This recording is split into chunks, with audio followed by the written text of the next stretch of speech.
Hoy vamos a continuar con la segunda parte del video de recaídas, que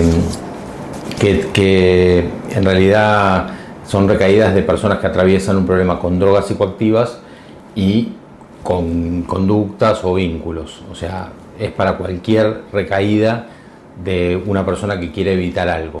En el primer video que subí les hablé de las recaídas, lo voy a dejar por acá arriba por si les interesa, y hablé de la importancia de diferenciar una recaída de lo que es una habilitación, ¿sí? En términos generales, la recaída es no querer consumir y caer por diferentes circunstancias, y habilitarse es todo lo contrario, es una persona que quiere seguir consumiendo, por lo tanto no hace esfuerzos para parar de consumir. En ese video les digo cómo identificar en el consultante el que está en una recaída o el que está habilitándose. Por otro lado, les hablé de diferenciar recaídas que vienen a ser recaídas de lo que vienen a ser patrones de consumo, ¿sí? Una persona que consume cada 2 meses, por ejemplo, no recae cada 2 meses, sino que puede tener un patrón de consumo de una frecuencia de 2 meses. O una persona que consume los fines de semana y durante la semana no consume, quizás pensaríamos mal si pensamos que recae los fines de semana, sino que tiene un patrón de consumo con una frecuencia de que consume los fines de semana. También les hablé el concepto de recaída, ¿sí? Se supone que si hablamos de recaída, como decía recién, deberíamos tener una situación de control previa, ¿sí? Que se caracterice por sostener la abstinencia de drogas, en este caso, durante un tiempo prolongado, y que se corte esa abstinencia. Ahí podemos estar hablando de que existe la recaída. Si la persona no tiene ese tiempo, no podemos hablar de recaída. Y hoy me gustaría conversar sobre la recaída como un proceso. Son muchas las personas que realizan tratamiento y que quieren deshabituarse de una conducta, de una sustancia, de un vínculo, y por mi experiencia veo que en realidad sufren estas personas muchas veces recaídas al intentar deshabituarse de esa conducta. Por eso es tan importante que los profesionales y técnicos, ¿sí?, que acompañamos a los consultantes a realizar este proceso de deshabituación, podamos entender la recaída como algo esperable, como algo posible, que es propio de lo que significa erradicar un hábito, y más cuando ese hábito lleva muchísimo tiempo instalado, no solamente en la persona, sino en la dinámica familiar. Esto lo tengo que resaltar porque muchas veces nos frustramos, mucho más los consejeros que los propios consultantes que acompañamos. Y esa frustración nos lleva a una decepción, a enojo con el consultante y, en definitiva, a una pésima manera de acompañar a la persona que vive esa recaída. Como dije antes, la recaída puntual de cortar la abstinencia que se venía sosteniendo se produce en la persona en un proceso de recaída que es anterior al contacto con la sustancia. Ese proceso se puede describir en algunos casos por factores que aparecen en casi todos, con matices obviamente que tienen que ver con la situación particular de cada persona. En un video que también les dejo por acá arriba, les hablo de 7 hábitos que ayudan a dejar el descontrol con las drogas.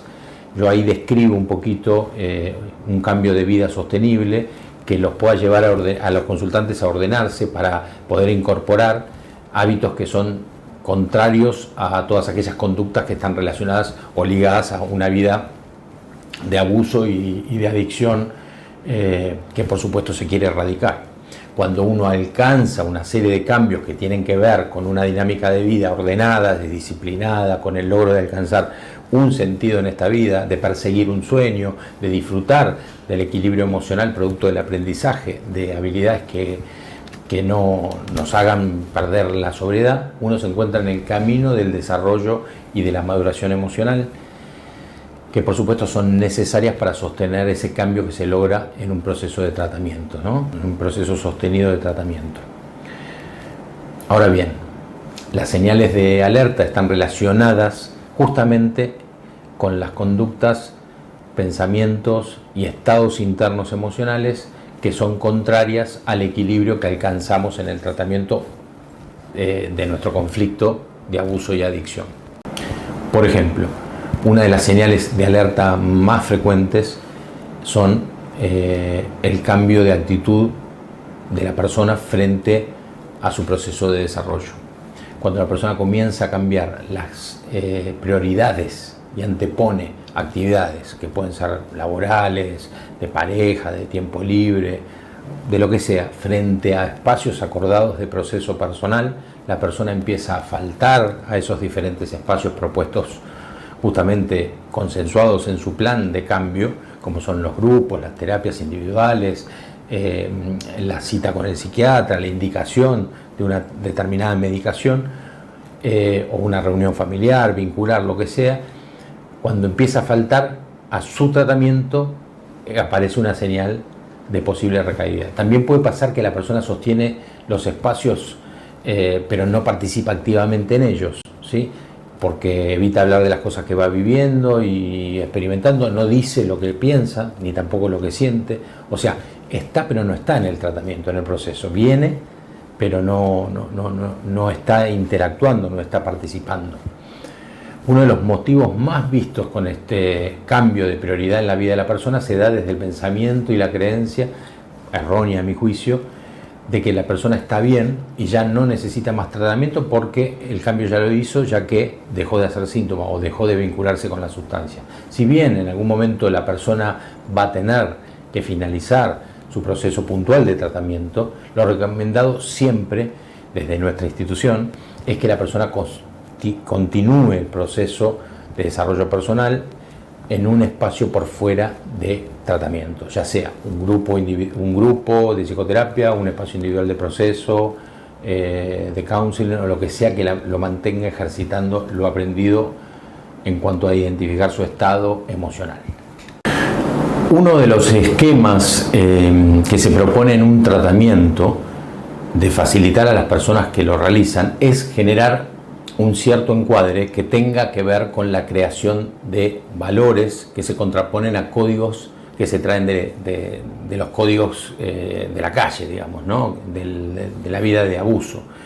Estos valores tienen que ver con dejar de mentir, de manipular, de comportarse irresponsablemente, dejar la violencia, tanto física como verbal, y empezar a cambiar la conducta en general, ¿no es cierto?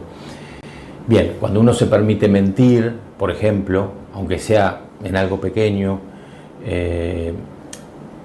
de alguna manera se va alejando de ese encuadre que incorporó, que lo va a mantener en el logro de su vida, ¿no? en el logro de tratamiento. Cuando uno miente, por ejemplo, comienza entonces a tener un discurso incongruente con su realidad. Tiene que tapar, manipular, actuar, y todo esto lo lleva directamente al consumo nuevamente, en muchas oportunidades. Tener experiencias emocionales y no gestionarlas bien es también una señal de posible recaída. Si yo me empiezo a sentir aburrido, por ejemplo, o estresado, o ansioso, y no puedo comunicarlo, ¿sí? En poco tiempo no solamente no podré manejar esas emociones, sino que además las comenzaré a actuar. Y esa emoción que no se puede tramitar se termina convirtiendo en un acto, y ese acto generalmente es el consumo. Otra de las señales que nos alertan de una recaída es la forma en que nuestros pensamientos pueden ir cambiando, donde empezamos a tener la percepción de volver a modos de pensar de la época de nuestro consumo activo. Como por ejemplo pensar que ahora que llevo mucho tiempo sin consumir, quizás tengo la fantasía de que pueda consumir de forma controlada. O pensar que, como soy un adicto, lo lógico es que si estoy mal, me justifique el consumo, ¿sí? Porque soy un adicto y por lo tanto consumo. O pensamientos que los llevan a la persona a romper medidas de cuidado, como por ejemplo verse con amigos de la época de consumo, fantaseando de que no van a consumir, o ir a determinados lugares donde antes iban y consumían porque tienen todo facilitado para ese consumo, ¿no? Y así desafiar todo tipo de pronóstico de tener una recaída.